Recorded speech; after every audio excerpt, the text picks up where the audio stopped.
Which areas of your business can you automate through technology? The answer is pretty much every area. But the thing to think about is, will the automation detract from the employee or the customer experience of your business? Certain people like to talk to other people. They don't want to use a chat bot, or they don't want an automated phone system. Now, it depends on your business and what technology you have invested in as to whether migrating from the older style forms of communication to the newer styles can actually improve the customer experience.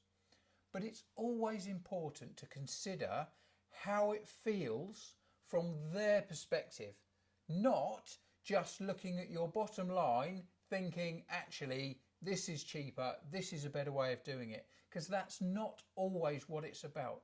It's about looking at the short-term cost as well as the long-term cost.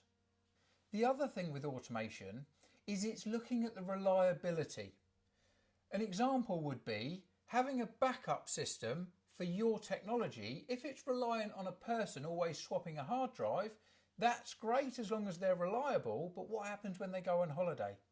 However, going with an automated backup solution means that it's just done every day without fail. So it really is weighing up the pros and the cons of what's worth the investment and the switch against what could potentially work worse than what you've already got. So we've broken it down into 7 steps for automation. Step 1, look at all the areas of your business and then pick the top few that you want to automate to begin with, and then gradually work your way through.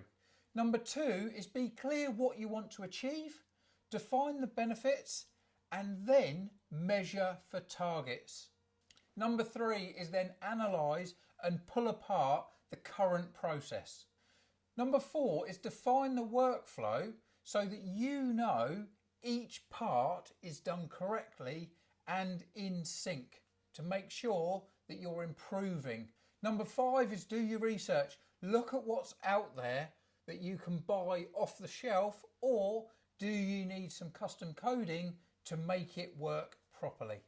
Number 6 is to then start running the process, albeit trialing small chunks of it, measuring it and making sure that it's working well, and then adjusting it to really perfect it.